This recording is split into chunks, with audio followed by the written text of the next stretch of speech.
Okay. I do it on my computer because I don't know where it goes in the cloud. So. Oh, okay. It goes in the account, but yeah. Oh, right. Of course. I got it. Yeah. It doesn't matter either way. So it goes somewhere. It goes That's somewhere, what we but know. it's important that you know where, because then you have to find it and get it back. Otherwise, we're going to make you teach the class again, Robin. This way you don't have to teach it again. Okay, not a problem. Not a problem. Actually, I have a new phone and I'm trying to see how to turn it off. Anybody knows how to turn off a Note 10? I think I got it. Yes. Hi, I'm Bixby. No, that's Bixby. Okay. Well, I have it on vibrate. Okay, so it's either. Wow. We got someone Lindsay. else. Yes.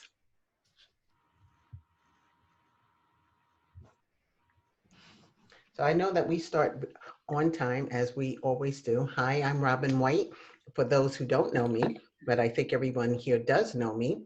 Okay, so today we're having a conversation about fair housing. As you know, June 20th starts our new form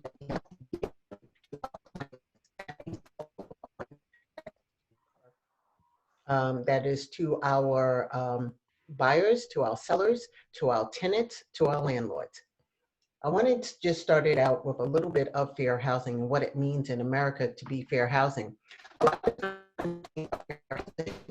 In a racial, Robin, just yes. to interrupt, but your speaker's coming in and out a little bit, so just. Yes, I see that something came up that says that, what should I do? Try closing some of my applications? Okay, hold on. Maybe. And just make sure you're not rustling around your speaker or have any documents there or anything that might be covering it. No, but I think I had 2 Zooms up. Oh, well, that'll do it. Yeah, hold on. And of course, it will not close. Aaron. What would Anna say? It's live TV, people. Yeah. Okay. That's one of the benefits of being in the office. You have Erin. Yes. Home, you don't have her. Okay, is that better? Hi, For Dan. now. Okay, is that better? Is the quality sounding better? So far, so good. Okay. All right. Once again, good morning and hello. We're here to talk about fair housing. And one of the things with fair housing is that can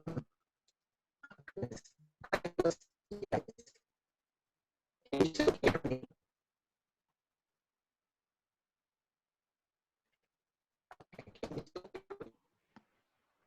We can't hear you.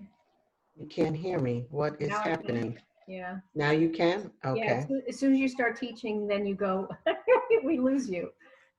Okay, there we go. Hi, Ann Margaret. Let's see if, all right. Now, can you hear me? Can you hear me now? Okay. We can hear you. All right. So once again, I'm going to start with fair housing and what fair housing means.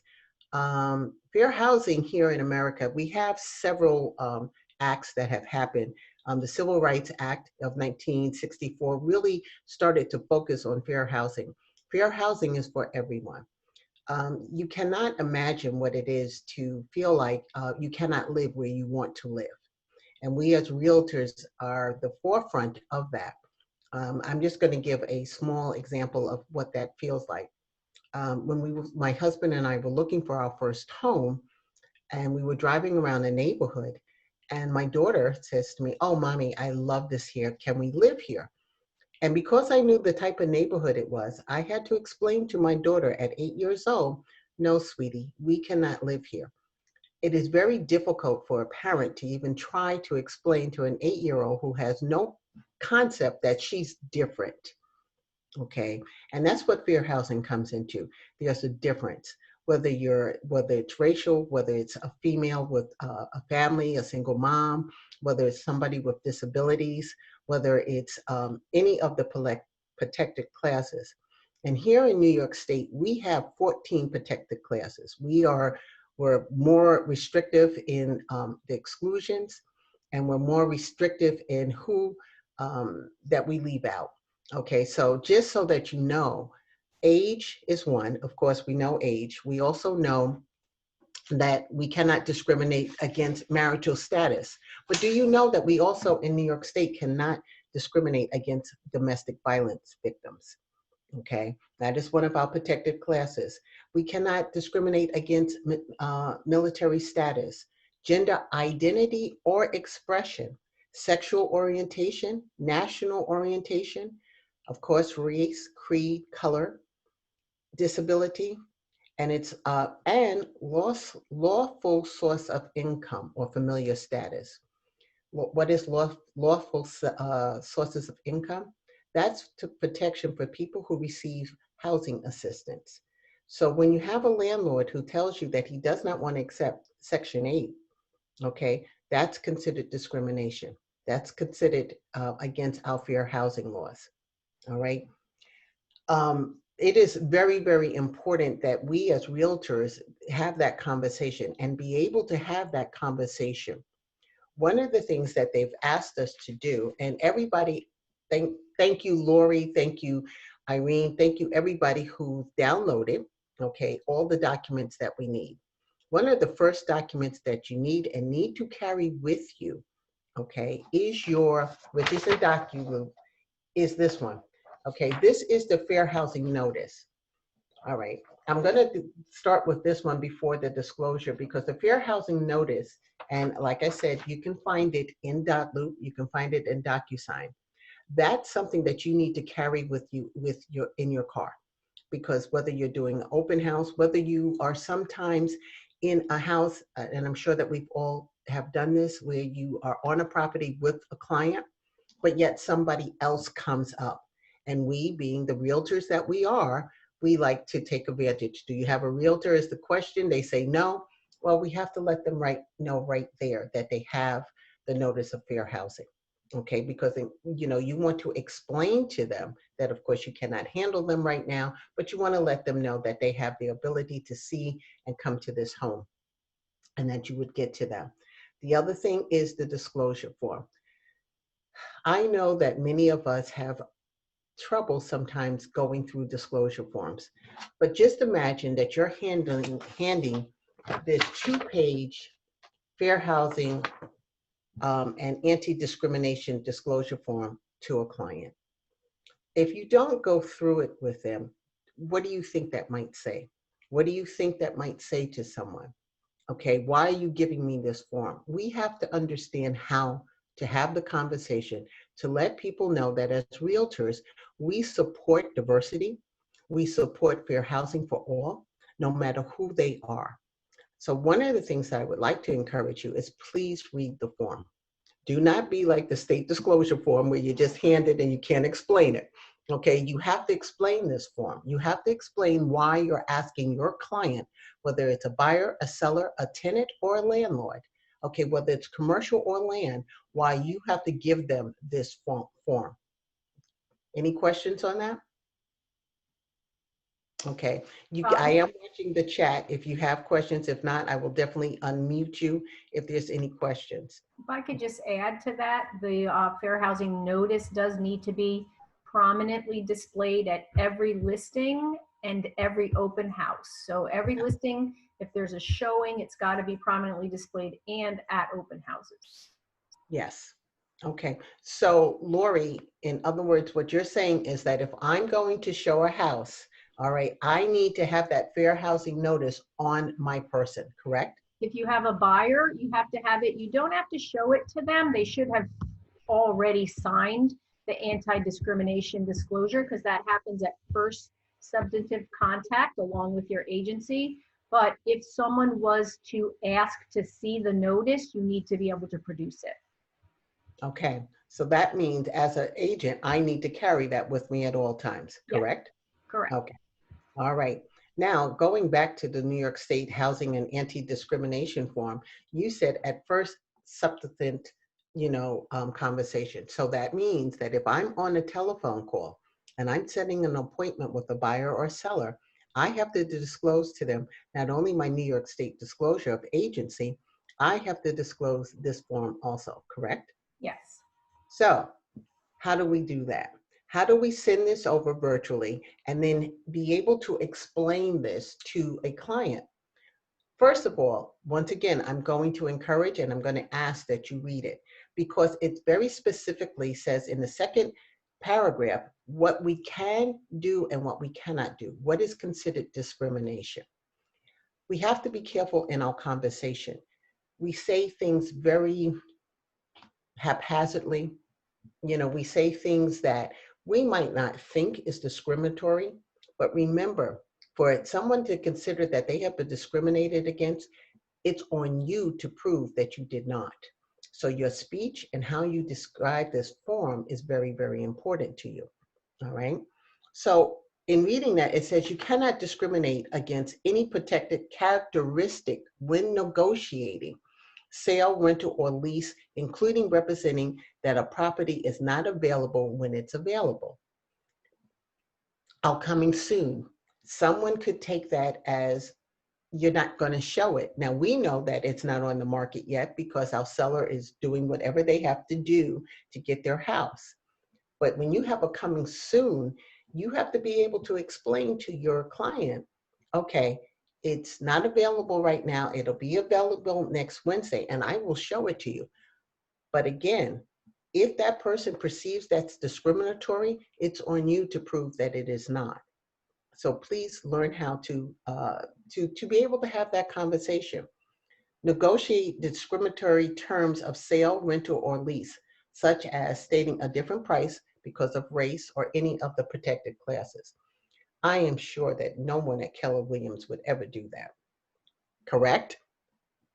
Come on, I need some feedback. This is hard doing this and not having feedback. So, If they do, discrimination. Robin, compliance will find out and hump them down. Thank you, Lori. I appreciate that. Okay. Discrimination by staring. And this is something, unfortunately, that as agents we do. And I want to address something. We're going to have quite a few people coming up from the city. They're accustomed of a walkable neighborhood. They're accustomed of a corner store. They're accustomed of street lights. Don't make the assumption that they don't want to live in the same type of neighborhood, that they don't want to live in maybe the inner part of Middletown or Newburgh or a village. Okay, they are not accustomed to what 2 acres looks like and it's pitch dark on a rainy evening. It is something that is new. So unintentionally at times, because we have to show everything that's within their price range. So what's in their price range might be in the city of Newburgh, might be in the city of Middletown, might be in the village of Monroe. Show it. You have to show it. And when we don't, we unintentionally stare. We unintentionally say, well, you need to move here because we're making the decision for them that that would be the better neighborhood. And we do it unintentionally. We do it because we're more comfortable going into ABC neighborhood than maybe that we are able to go into DEF neighborhood. It's If very. they say they don't like that neighborhood, let's say they just say, oh, this is too crowded for me, I don't like it, then you don't have to continue. Then you don't have to continue. Exactly. But if, you want to give them the benefit of the doubt, they don't know what a half an acre looks like. They don't know what 2 acres look like. You show everything. If they say, I don't want to be in a crowded neighborhood, I don't, I want some elbow room, fine. Then you say, all right, I won't show you the inner city. But if they're saying, I'm not sure, so if I have a house that's 200, they're qualified for 200, well, they're qualified for 200 in Otisville and they're qualified for 200 in Middletown. And that's something that we have to be very careful that we don't stare.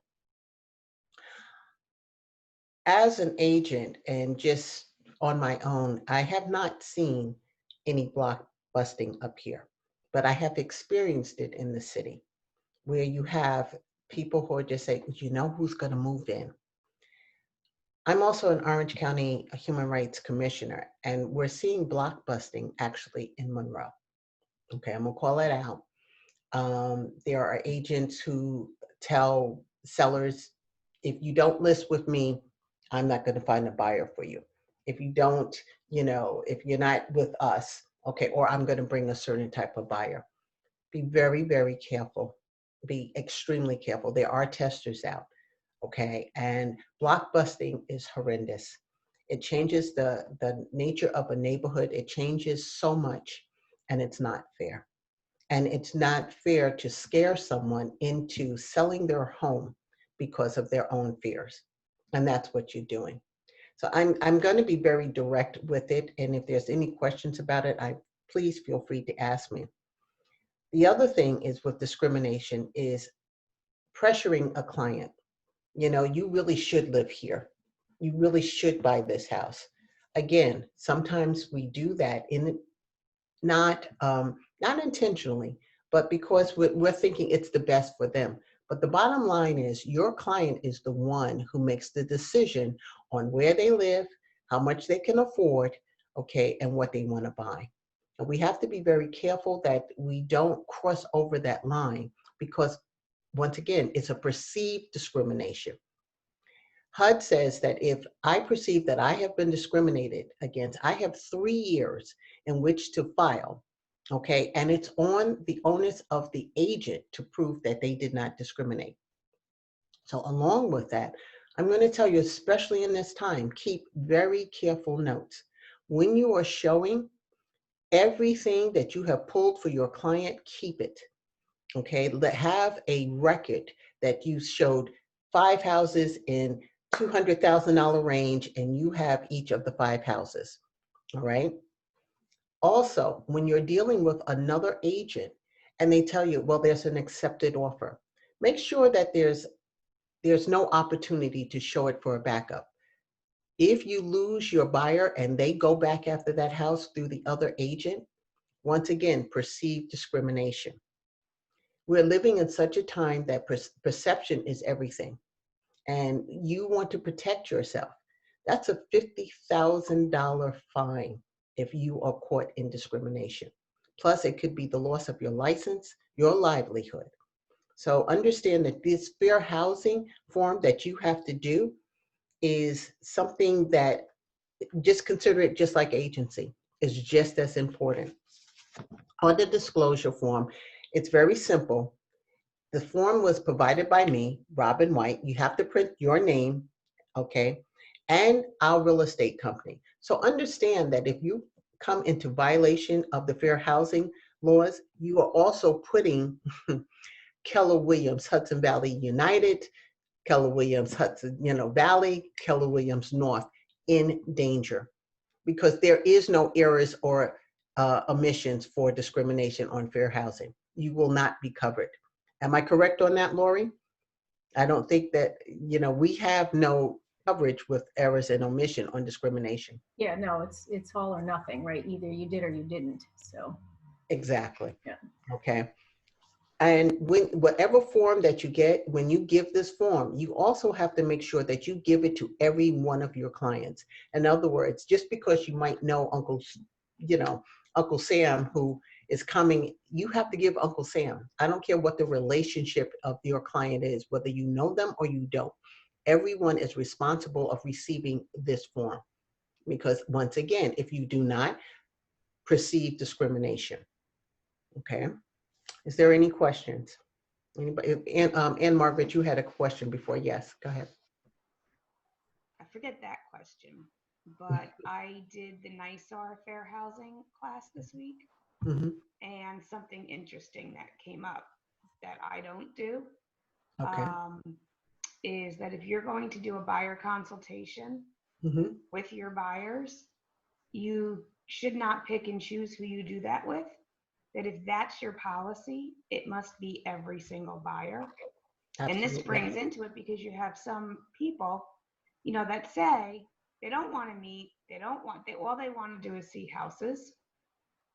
And that's something that even myself, I would do a case by case basis. If I can get them to the buyer consultation, I always try. But if I can't, and I, decide that they're still worthwhile working with, I may make the decision to work with them. So that was surprising to me. Well, But I know it goes along disparate treatment. yes, it does. And I have to tell you, if you do not do a buyer's consultation, you're doing yourself a disservice. And the only reason why I say that is because that's the opportunity for you to sit with your buyer and tell them how you work. A lot of times when we have run out to see because they can afford X amount of dollars and we don't give them the understanding, it doesn't have to be long.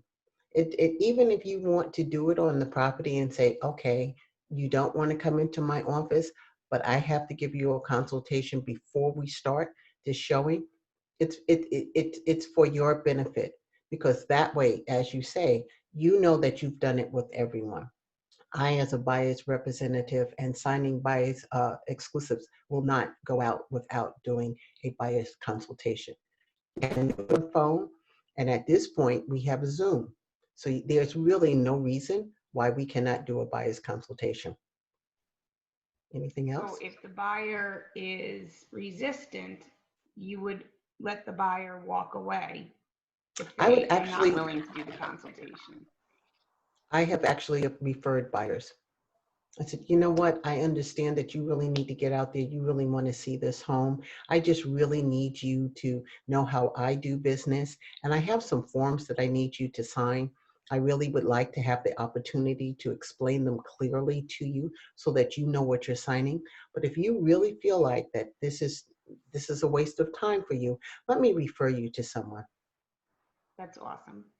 So And I guess that, also, if you watched Bold Pivot this past time, is it Molly was one yes, of I saw that. That was yeah, great. her scripting around that was really fantastic. And she, you know, she's like, oh, look, I totally understand how very busy you are. Cause he kept saying, well, I'm just so busy. I just really want to see the house. And, you know, she's talked about, had her data about, you know, how many people, you know, how much time she saved people who saw less houses and blah, blah, blah. So it was a really solid script that, you know, I think really would do an effective job of getting buyers into the consultation just by explaining to them that, you know, what did she say? 98% of her clients don't buy the house that they want to look at. And by spending a half an hour with her, she saves on average 3 to 4 hours of their time. So that's probably a good script that you could use. Yeah, that was good. Yes. I saw that. Yeah. And then another question, and I think you got to this, but this was my earliest question, was it's not, so I guess a definition of first substantive contact. I always knew it as your first face-to-face appointment. Nope. Nope. It's the No. first appointment you have where you're gaining any sort of confidential information from your client. So arguably, if you're on the phone having a conversation about their finances, which would be something that would be private and it would be substantive information that could be considered. And it's very controversial. I think everyone still argues about what it really is. But that was in the NYSAR classes that I had taken, they recommended that even if you're having a conversation on the phone, go ahead and Yes. end the conversation and say, hey, by the way, I do need to send you this agency disclosure. We've had a private, you know, confidential conversation here, and I want you to understand what my relationship would look like with you. Send it out. Even if they don't sign it, you have proof that you sent it out to them. Awesome. And then I guess my next question Okay. is, it's not good enough to just send them the forms. You should go through them and explain them step by Absolutely. step. Absolutely. First of all, you're representing them, whether it's the seller or the buyer, and they have to understand, or they should understand, what they have signed. Okay. And with this New York Housing Anti-Discrimination form, there's rules and regulations that you're saying that you're following, and they're going to agree that you're going to follow this. So yes, going through it kind of gives you a safety net, that they understand how you have to work. Just like they understand with agency, they understand whether you're a buyer's agent or you're a seller's agent, who you're represented. Okay, with the fair housing form, you're telling them, I am going to treat you fairly. I am going to do my due diligence. I am going to perform my fiduciary duty into not only being loyal and giving, keeping your confidence, but I'm also going to allow you, I'm going to treat you fairly, that you're able to live wherever you want. And unfortunately, in real estate, which we have seen, which the New York Post did a big expose last year, which was embarrassing. It was embarrassing as a realtor. It was embarrassing as a real estate instructor to even hear what people are saying. So this is one of the reasons for the forum, because in 2020, we are still dealing with housing discrimination, and on a very large level. That also goes for people with disabilities. Don't make the assumption that someone cannot live somewhere because they're disabled. Okay, let them tell you what they can and cannot do. I can't take a second floor. Okay, fine, to look for things on the first floor. But just because you see someone who has crutches or a wheelchair, don't make the assumption that they cannot live certain places. And this is what steering happens. We steer unintentionally. Okay, they're blind, they can't do this. We're making the decision for them. And that's another way with fair housing. We also do it when we see certain people together. Oh, they're not going to like to live in this area because they're going to be blah, blah, blah, whatever we might perceive. The idea of fair housing is that our perception is taken out of it, and that we give each and every one of our clients the ability to live and to have housing wherever they choose to. So yes, having the conversation and explaining the form, because also on this form, it gives the client, you have the right to file a complaint. If you have believed that you are a victim of housing discrimination, you should file a complaint. First of all, with the New York State Division of Human Rights. Then second of all, with HUD, okay, with NewYork.gov. So you're telling them in your disclosure that if I discriminate, I want you to file a complaint. I would go over that so that they are very clear on what their rights are. And you're signing that. And once again, as I said, you are also putting your brokerage in jeopardy, because once they come in, once they find that one person is discriminating, trust me, they will bring in testers. They will bring in people. So an answer to your question, Ann Margaret, about the phone call is because a lot of times your testers are on the phone call before you even get to see them. So you need to say, okay, I have this private information. We've come to this point of I know about you. I know what you're looking for. I understand your financial. Let me tell you who I, A, work for as far as agency, and B, that I follow the New York State Housing and Anti-Discrimination. And then you can send out the forms, because let's face it, when you .loop it or you DocuSign, or send it through DocuSign, they're not going to understand. They'll just press the button. Exactly. Yeah, they just go, okay, fine, I've signed it. But you, as an agent, it's on you to make sure that they are aware of what you're stating and what your services are. Because again, if that ever comes back, it's on you to prove it. And if they say they didn't understand the form, that falls to the agent. That falls to the agent. So yes, and by the way, HGAR has it's a very good fair housing video. It's done by the Perception Institute. However, it's an hour long, and I know us agents, anytime you tell us that it's an hour, we zone out after 15 minutes. However, it's a very, very good video, because it shows how sometimes we discriminate and unintentionally, or what our biases is. In fact, actually, it starts with bias, because we Can all you have bias. put in the chat the name of the video? Or just say it again. Yeah, it's on the HGAR Fair Housing.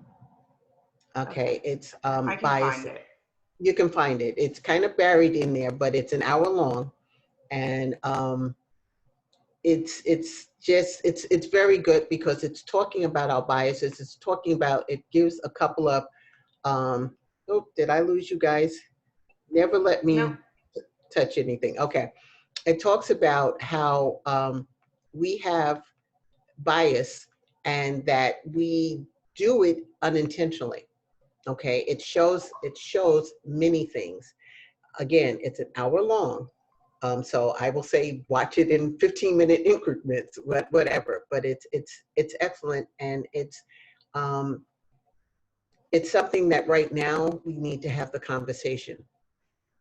Is there any questions on about how you would disclose this to your client? How you would handle the conversation? Let's do some scripting on it. If anybody has any questions with that. None? Everybody would feel comfortable handling this form over the phone to their clients? Would you reference the Newsday article and expose on the subject? Hmm. Would I, You know, like years in ago other when words, would I reference that to a client? right, like years ago when we started, and this may not have been the right way to do it, when we started agency disclosure, you know, Mm-hmm. part of our scripting was, you know, there was a big expose, and when interviewed, you know, 65-70% of buyers did not know that their Right. agent was working for the seller. Remember that? Yes, I do. Um, I don't know if I would, it was such a horrible expose. It was. Um, I don't think that I would want to reference that, because I would not want to put that in my seller, buyer, tenant or landlord's mind. But I would tell them that because we are being progressive, that New York State, with the protective forms, has taken one more step to protect your rights in housing. That particular expose was basically talking about racial discrimination. However, we do know that we have gender discrimination. We do know that there's lawful source of income discrimination that we're seeing, especially in rentals. Okay, we understand that there is discrimination with disability. So for that, I would more reference that, New York State is being progressive in taking a forefront in fair housing, and to project this even further, since these laws have been on the books since 1964 and 1968. Okay, we're still finding that discrimination is still prevalent. So I don't think I would. Okay.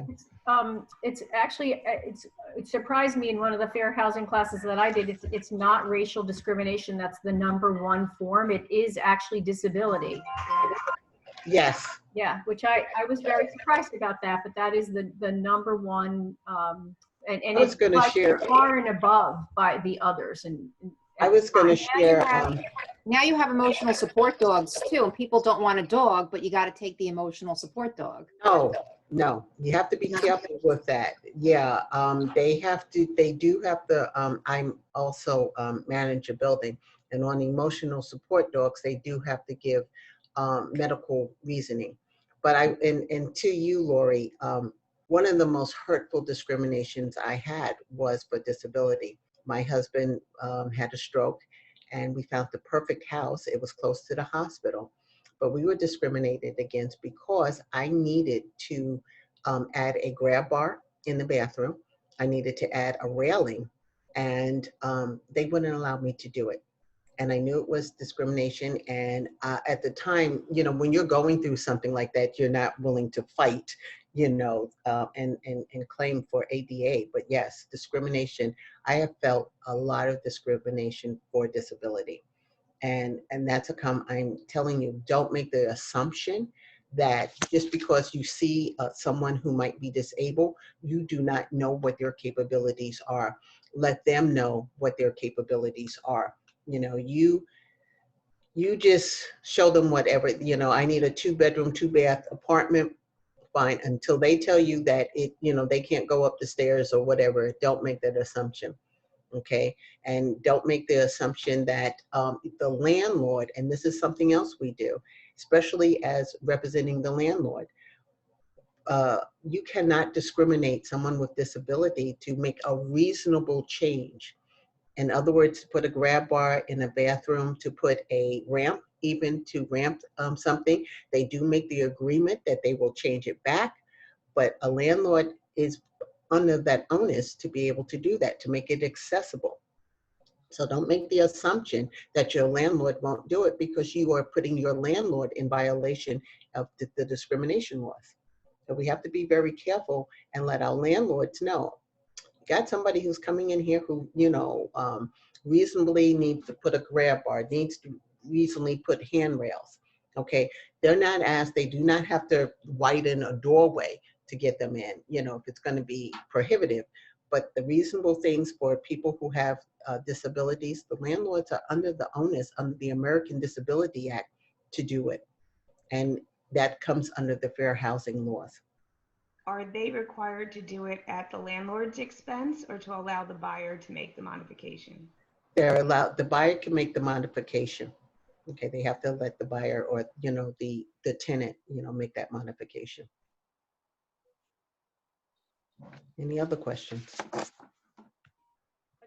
Just a comment, Robin, about, you've said several times not to make assumptions. I think that, it is certainly a best practice in our business never to make assumptions. You should always be asking questions, right? Just keep asking questions and make sure that you're, really letting the client do the talking. Absolutely. And don't be afraid, we're in a time right now that this particular forum could be a little scary for people. They don't want to have that conversation. It's okay. I'd rather you ask me or a question, or you say, what's your needs, rather than you assume what my needs are and we have a misunderstanding. Okay, that we don't, that, you put your license in jeopardy, you put the company in jeopardy because you wouldn't have, answer a question, or you are afraid to ask a question. Anything else? I wanted to go over this form because I thought it was very important. I wanted to go over this form and have a conversation about fair housing because, again, there's a lot of things that we do unintentionally. Okay, we do it by staring. We do it by making assumptions. We do it by not having conversations. When you hand this form to your client, they're going to read it and they're going to wonder. So have the conversation. Get your scripting. Read it. Understand it. Look at the particular video that's on our website at HGAR. It's okay. We want to go forward. We want to step forward, and we are the first line of defense in fair housing. So as realtors, know your craft, know who you are, know who you're servicing, care about who you're servicing. It will make a difference. You're changing, you have to understand that housing changes people's lives, whether we're selling it and it's their biggest investment, whether they're buying it and that's their biggest investment, whether commercially, whether I have the right to be able to open my business and do business in whatever area that I choose. We don't speak about commercial discrimination often because we're residential agents. But however, discrimination in the commercial business is large. They don't want a certain business. They don't want certain people coming to that business. They don't want, a certain clientele in their neighborhood. So if you ever have a situation where you are renting to a minority business owner and they want to go wherever they want to go, as long as that space fits, it's on you to show it to them. Okay, and it's on you to also tell your commercial landlords, I cannot control who's going to come and look at your space. I cannot control who might want to rent it. Now, if you have a viable reason on why, you don't want that particular service because your space is not made for that, well, that's a viable reason. But it's not viable to just say no because you don't want that particular clientele in your space. And commercial discrimination is large. Also, we're going to be seeing people who are coming to look at land because as we all know, there is no stock. So as land goes up for sale, you have to disclose to that person, this is 3 acres and I don't have any clue to what the community is, build your house. Okay, you just give it to them. Okay. Anything else? Well, I didn't want to belittle this too much, but I did want you to have an opportunity to discuss it, an opportunity if there's any questions that you have on scripting about it, but to know that this is going to go in effect June 20th. It's a non-option. Trust me, I know Lori will be on us in compliance, looking for it to be signed in every form that you have. Okay, that fair housing notice, keep with you. You never know who you're going to meet, so you have to have it with you. As we move on to do open houses, we are going to need to have that form. We are going to need on our website, on our Facebook, on every place that we do business, to have that fair housing notice. I do understand that we cannot put it on the top of the fold of our website, but you have to put it on there. So you have, today is the 17th. It goes into effect June 20th. I would suggest that you take a look at everything that you are advertising on and get the fair housing notice on it. So Robin, if I can just say from an advertising standpoint, in compliance, we're supposed to be approving everything, and I'm always asking for the fair housing logo to be on everything. So we don't allow the agents to send anything out without it. It is important. Eileen sent some really good information and guidance out about putting the notice on our websites and our Facebook pages. And as far as the forms, compliance is already asking for them. We started that at advice of our counsel. We started it when the form first came out. So all new listings, all new under contracts, or going forward, buyer under contract should have that fair housing form completed as well. Mm-hmm.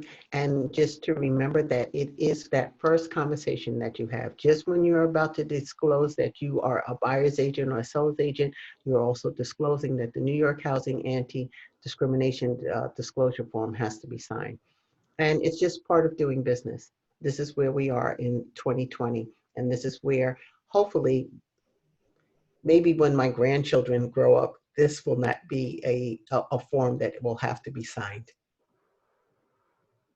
Eileen, is there anything else you want to add? No, just that I sent out the instructions how to add to your website. If you're using a command website right now, KWRI knows, and they're going to be sending us updated information once they fix it where we can put it at the top. The Facebook part I haven't sent out. What Lori and I kind of figured out, the best way to do it is add the document to, like, make a post and add the document and pin it to the top of your page. This way it's always at the top and you can't get in trouble for that. Okay. Yes, that's very important to know. Now, I have a question for Lori. If you're advertising on your personal page, one of your homes, because it's already been on your business page, does that also have to go with your home on your personal page? No, as long as you have your your business page is compliant, then you can share that information as a share on your personal page, because if they click on that, it's a direct link back to your business page, which has all the information that is needed there. Okay. So you should, you should have it set up so your posts are showing all of your advertising compliance anyway. So if you're not doing that, just let me know and we can go over that. But you can share it without adding those additional things on your it's only required to be prominently displayed on your business page, which is considered a website. Okay. Just wanted to make sure, because sometimes we share back and forth, and just wanted to make sure that we are compliant with anything. Once again, if there's any questions on this,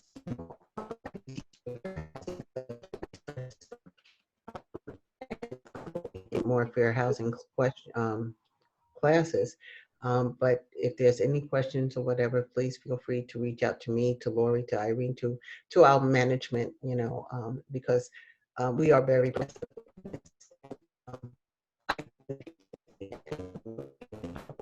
Housing for lack of Cutting knowledge. out again, Robin. Oh, that's not my fault. Okay. I don't know why. I think Dale has a question.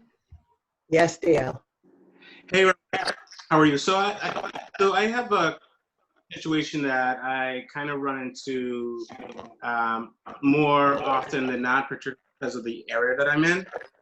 and I get a lot of requests per se from clients or customers, and one of their number one is that specifically want to live near Hassids. I'm sorry, repeat that. I lost the last part of it. So they have an issue where they don't necessarily want to live near, let's say, Hasidic communities. So how do we approach that? Well, you show them the house. You tell them, well, I always suggest to my clients, ride the neighborhood. Ride it in the afternoon, ride it on a Sunday, ride it, at nighttime. See if this is an area that meets your needs. Okay, you're not telling them, you have to show in their price range. If their house is 300,000 and it's next to a community that they don't want to be around, it's not for you to stare at. It's just say, this is the house. Okay, you ride the neighborhood, take a ride. We're finished our showing, stay around, see what, go look at the stores, go look, where your services are, and let them make that decision. Yeah, Okay, thank you. you should definitely be telling them that you have no idea what those neighborhoods are, but that when they're riding around, if there's a particular street or area that they don't want to see houses in, to let you know, and you won't show them. What I do when I'm sending out a search, I just say, hey, I've done a very general search. So you're going to get a lot of listings. They're all in your price range. If there's anything you don't want to see, just reject it. Let them do it. Mm-hmm. Oh, good. Right. But I do understand. And that's a lot of times, we might get questions, underhandedly asked. And once again, I'm going to say that if someone asks something that, you think is stepping on the toes of fair housing, just tell them, look, I can't discriminate. I have no idea. Send them to websites. We're asked all the time, how's the crime in this area? There's websites for that. How's the schools in this area? There's websites for that. Send them to the New York State Census if you want to, if they want to find out the breakdown in demographics of an area. Right. You should be the source of the source, right? Not Exactly. tell them where to go. Yeah. Yeah. I Just get make sure. questions a lot, and I just send them to greatschools.com and just say, oh, if you want to know about the schools, you can go here and research them. Absolutely. Or, if when the schools were open, go to the Board of Education, ask them, go search out that. We're in a buyer beware state. So it's really on the onus of the buyer to know. And as a buyer's agent, you definitely want to be that resource of a resource. Okay. Do you tell them that you legally can't tell them? Like if they ask a question, absolutely. One of the things that I do explain is that I affect value. My opinion affects value. That's why sellers hire me. That's why buyers look, to have my services. So if I give my opinion, which is not necessarily their opinion, I can affect the value of people's homes, of their neighborhoods, of a community. I do not want to have that type of liability on me. I hope that helped, Dale. No, that most certainly did. Thank you very much. Okay. Anything else? Anyone else? All right. If there is no more questions, I wanted to be able to do this so that we could have that discussion, that we would know. And I have to tell you that I will say, Lori and Irene and everybody who's involved, please send out the fact that this comes into effect June 20th. Okay. I know that we're requiring it, but just send out an email to everyone and let them know that this form, that they need to read it before June 20th. Okay. I'm thinking maybe also send a link to Robin's video too. So yeah, we need to have this, so that they understand this is not a joke. This is something that's very what's the real. fine? Because that scares people. Well, with HUD, you can be fined up to $50,000. Ooh, okay, that'll scare them into it. Okay. Yeah. I'll Okay, actually and read the guidance and see if it says if there's a particular fine for not having the notice. And I'll as soon as we're done, I'll convert the video and upload it to YouTube, and I'll put it right on the Facebook page, or the OP update and the Market Center Facebook pages. as I see, there is, we don't have anything, but the HUD fine is $50,000. Okay, and again, a person, it's perceived discrimination. It might not be actual, but if the client feels that they have, they have the perception that you discriminate, it's on you to prove that you did not. Once again, I'm going to encourage you that whatever you show, keep a record of. Keep notes. We have command, we have notes, we have everything. I mean, our phones, you can talk, to your phone. Keep your notes, because they have up to 3 years to file. I'll tell you the other question I get a lot for rentals, and rentals are where most of the discrimination is happening as well. As they're very, they're high liability, but people ask me all the time, well, why do we have to have a copy of the application in the file? The landlord didn't do an application, and it's super, super important, because that is proof that we are asking everyone the same questions, and there's consistency in our application process. So it's really important if you have a landlord that's sort of acting like a cowboy or a cowgirl, and interviewing people and deciding who they're going to allow in their place. It's super important that you encourage them to use a standardized form and absolutely make everyone fill it out. And that's why we have that as a requirement for compliance, so we can prove if there is a complaint filed that they filled out the exact same application that everybody else did. It wasn't different. And again, in the case of rentals, credit score have a minimum standard. Absolutely. And use it. Absolutely. And with rentals, you really, really, really have to be careful of lawful source of income.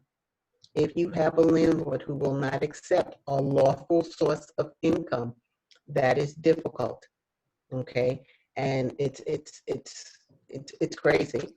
But that is something that this form will have landlords trip up on, because there's been such a pushback against a lawful source of income. Okay. And, didn't it used to be if the landlord lived in the building, he could kind of cherry pick who was moving in? Or is that still? There is, that's still, if you are on the premises, okay, if it's your personal, but what it does on us is that we can't take it. If, for instance, I have a 2-family house and I say that I do not want any single women in there, you can't, because that would put you to be in discrimination. So you couldn't represent me. Okay, so Okay, what would happen? So you wouldn't represent them, or you would just take whoever comes in and let them reject the people they don't want? Like, how does that? If a landlord physically tells me that they will not rent to a single woman or a single man or whatever the discrimination is, Or sometimes I hear kids, they don't want kids or something. Yeah. you cannot do that. Okay. Why would you put yourself under that liability? Okay. I would have to tell that landlord, I'm so sorry, I can only bring an applicant who is qualified. Okay. Now with children, in New York State, there are certain limits on the bedrooms, on how many, someone has 4 kids and they want to rent a 2-bedroom apartment. A landlord can refuse that because the spacing is not correct. But for a landlord just to say, I want no children, and they have a 2-3 bedroom, no. And you cannot represent them, because that is discrimination. That's what I'm talking about, the little nuances that we have done, not intentionally, but we help the housing, discrimination, because the landlord says, look, I don't want children. You can't do that. You can say, I don't want no smokers. Okay, I don't want smokers. He can do that, but he cannot tell you that he does not want children, and you cannot represent that person. Okay. Smokers aren't a protected class. I got it. Yep. That's protective class. Okay. There's 14 protective classes in New York State. We probably have the most protected state in the United States. Okay. And gender, and gender identity or expression. And we have to be careful with expression. You might think who you're talking to is female, but if they identify as male, you can't discriminate against them. nor can your landlord or your seller. Okay. Well, I thank each and every one of you for coming to the class. I hope it was informative, and I hope that you learned something, and I hope that you will understand your form. And once again, I'm going to encourage that when you read the form, read our forms, and look at that video which you have placed on. Eileen, you put it on there, okay? Look at that video. Like I said, it's an hour long, but it's so informative, and it makes you question just what your practices are. Thanks so much for attending this class. Thank you, And thank you so much. Thank you. Thank you, Irene. Thank you, Lori. Bye, guys. All right. Thanks, Have a Robin. good day. Bye-bye.